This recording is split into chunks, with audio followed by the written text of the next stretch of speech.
What's going on, everybody? Welcome to another brand new series, Aven Colony. This is a brand new game that actually should be coming out sometime near the end of July, early August, I believe at the latest. It's roughly saying 4 weeks from now, which is June 25th. There is an embargo on this. I am recording on the 25th, but I'm not able to release this until the 29th of June. I am restricted to play only up to a certain point, and the best way I can describe this game is it's sort of like SimCity in space. You're in control of developing your own community, as you can see on screen right now, and you are in charge of maintaining the happiness and the food levels and electricity and all that kind of stuff, as well as defending your crew from storms, enemies, monster attacks, all that kind of stuff, like this thing on the screen right now. So what we're gonna do, we're gonna jump into the game, and we're gonna do the Aven expedition. As the governor of humanity's first colony outside the solar system, it's no exaggeration to say that the future of human civilization is in your hands. We've been in orbit for 300 hours since reaching Aven Prime, so no doubt you've had plenty of time to review the mission briefing. You'll be touching down on Vanar, which is the closest thing Aven Prime has to planet Earth. There's a great deal of plant life here, but don't be fooled. The atmosphere is primarily carbon dioxide, so we'll need to keep the colony hermetically sealed. We have a small settlement here, and you will assume command upon touchdown. There are no signs of intelligent life so far, but do keep an eye out. Your mission coordinator will be Vori Markov. She and I will be monitoring your progress closely from the colony ship. Good luck, Governor. Why, thank you very much. Okay, so we have, welcome, Governor. High Command has requested that you run this brief hollow sim to introduce you to the basic controls and user interface of colony governance system. This training exercise is optional, but we consider a high priority. The new world presents many challenges, and the lives of your colonists are at stake. So let's jump right into it and see what we're actually going to be doing here. And like I said, a very loose synopsis would be SimCity in space, but I believe there's a lot more to it, and you get a good idea of what's going on here. Training exercise to introduce you to the colony governance system.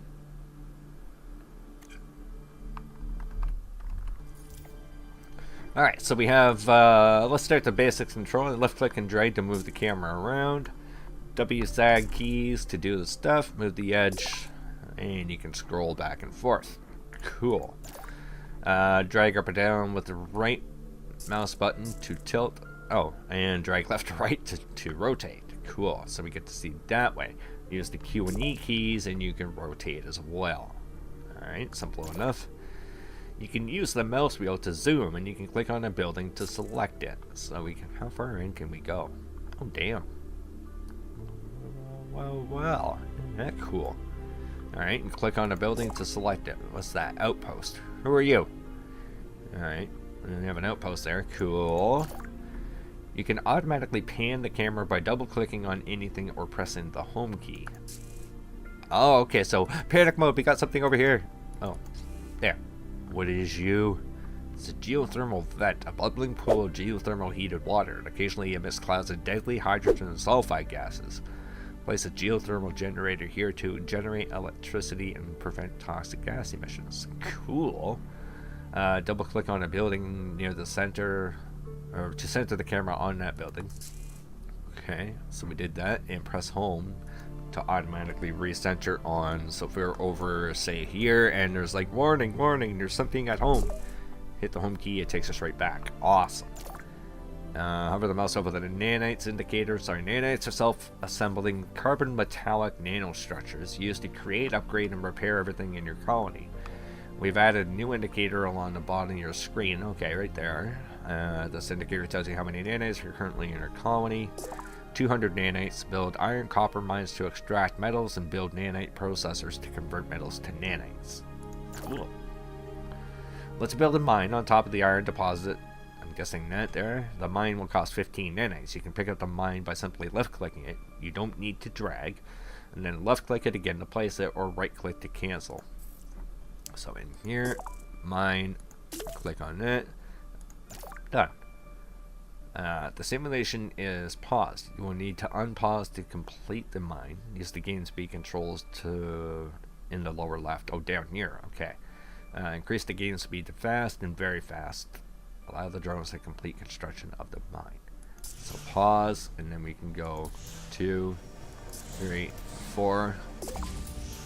Done. Alright, and then can I pause here? Nice. Okay.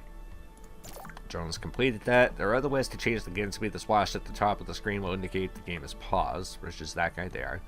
You can click it to unpause, and alternatively you can use the 1 key to instantly pause the game, or 2, 3, 4, or 5. Cool. And next, each day on Aven Prime is called a sol, but it lasts much longer than a day on old Earth. The progress bar to the left of the game speed control shows the progress of time through the current sol. Hour 20. Okay, a sol is divided into 4 seasons. During winter, the sun goes down. It becomes difficult to grow food, and solar panels generate less energy.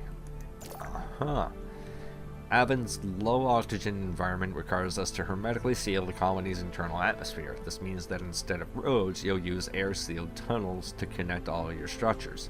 Select the tunnel, and then click and drag in a line to place the tunnels along the line shown, and then wait for the drones to complete the construction. And then we can hit 5, and that'll speed them up. And that's done. The electricity indicator in the lower right corner shows your current power supply and demand. Your solar panels are generating 36 power, but the rest of your colony requires 43. As a result, your storage depot was automatically switched off. Okay. Oh, okay, I see what you're saying. So the demand is 43, but we're only supplying 36. Gotcha, that's why it was reversed. 4 solar panels, 1 solar module. That's it. All structures in your colony either produce or consume electricity. The electricity is automatically distributed through all connected structures. Tunnels are an inexpensive way to distribute electricity to make sure all your make sure to connect all of your structures with tunnels to allow the free flow of electricity around your colony. If your electricity supply dips below demand, buildings will be automatically shut off until balance is restored, starting with the most distant buildings from any power source. When a building loses power, the lights at the corner of its base will flash red. Aha, okay. As you can see, the storage depot has lost power. The mine and tunnels that we built pushed our electricity demand past our colony supply. Let's build the solar panel. This should provide enough power to keep our storage depot humming. Open a power submenu flashing green and place the solar panel at the location indicated. Okay, we got what? 12 nanites, up to 8 power, up to 18 power. Provides power to all connected structures, so we can do that, and then we can put that right there. And then do the drones. Let's speed that up. Cool. So now we got that, and we got 43 out of 54 now. And power supply will be 27 in the winter, so you really got to make sure that you're pretty much double what your demand is if you want to be able to last through the winter. Interesting. We've added a new indicator just to the left of the nanite indicator. The number on this indicator shows your colony's population. The dial and its color indicate the colony's morale. That is how happy your colonists are. As a colony grows larger, it becomes harder to keep the colonists happy. And that's this little bad boy here. Overall, we're happy. Oh, it has deaths, capacity, average health, average happiness is 72, unhappy colonists is 1. Oh, no kidding. And I can press H to open up the morale thing. Freedom, so food is the big thing. Morale contribution -11. Housing filled. Yeah, that seems to be the problem. Employed. So that's pretty cool though. Colony statistics. 31.3 per. Wow. There's a lot of crap in here. Now let's go meet your colonists. Fortunately for us, there are several dozen tiny surveillance cameras floating around a colony. Awesome. Right now, that will help us get a closer look. Press the C key to cycle between surveillance cameras. What the hell? Where's that? Oh, it's like for a hallway. Okay. Where the hell is everybody? Press the C key to go through. So there's only 3. Oh, look at them. 1, 2, 3. Nice. Look like the Power Rangers. There's the pink, the blue, and the green. You can also select the colonists at any time. When you select a colonist, a selection panel will appear. This panel will provide you with relevant information about that individual as determined by our scanners. Click on a colonist. Hi, Governor. Hi. I heard a lot of good things about you. Thanks. Pleased to meet you. Nice to meet you too. I'll see you later. Hey there, Governor. Really enjoying it down here. Hey, good to hear, buddy. Can I get that other? Been getting some of the news feeds on the announcement. Hiya, boss. Hiya, boss. Yeah, that's right. Who's this one? Hello, Governor. Hi.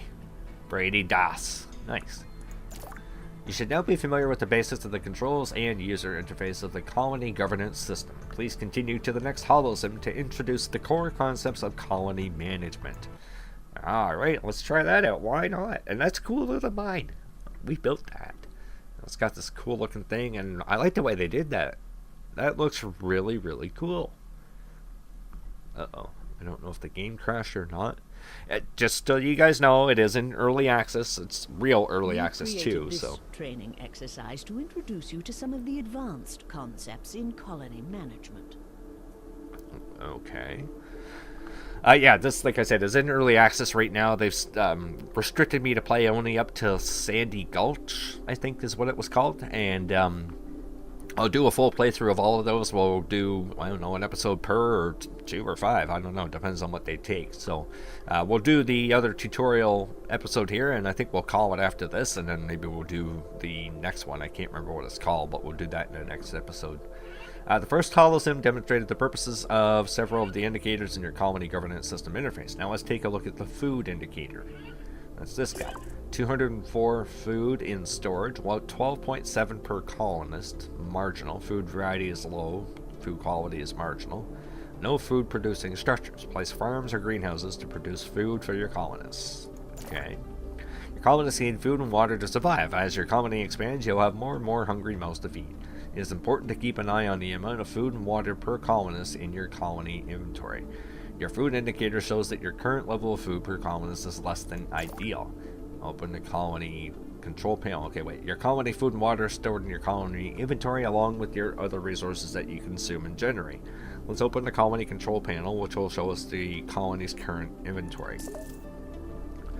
Okay, copper, iron, nanites, ration, rice, and water. Cool. Hey, are we getting iron? I think that just went up. Or down, I don't know. Okay. As you can see, your inventory contains only ration packs and some rice. You can mouse over any of these resources for more information, which we did. Nutritious vitamin-rich bars, optimized for food storage. A basic staple food from old Earth. Let's close the dialogue and then start growing some more food. Click OK and close it. We're going to want to place a farm in a fertile area nearby. Let's start by building a line of tunnels to extend our colony out towards that area. Okay, so anything that is green or grass, I guess, is considered fertile. So we can go to there, right to there, and then you guys can go faster. And wait for the drones to complete it. Nice. Now select a farm for placement and select corn as the crop type from the crop selector in the upper left. Note that when you do so, you'll see colored squares indicating how good each location is for growing corn. Alright, so we got this guy. And we got corn, broccoli, quinoa, melons, rice, cocoa spores. What the hell is that? Inedible native spores that can be processed into different food types. Inedible native fruit that can be processed into different food. Wheat, koroji, curry spores, and xenosage. Cool. So where do I put this? Oh, I have to select corn. Okay. Oh, put it right there. Up to 3.6 corn per hour.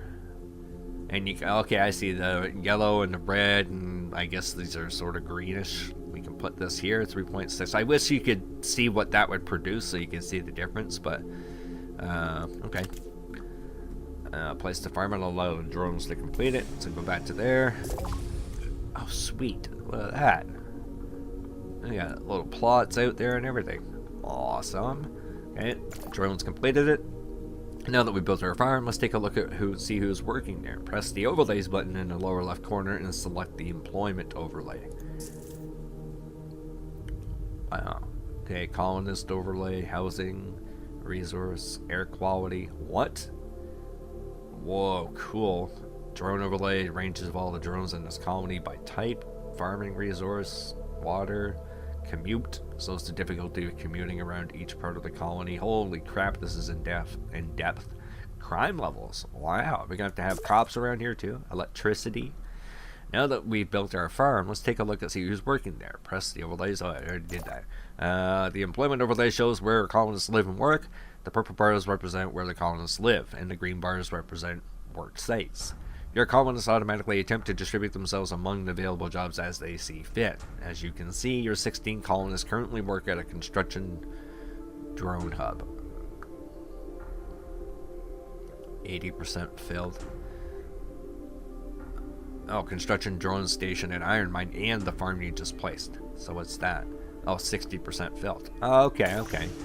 Let's tell a farm it needs lots of workers. Let's select the farm and change the worker priority to fill to tell it that it may take workers from other jobs with a lower priority. So we click on that.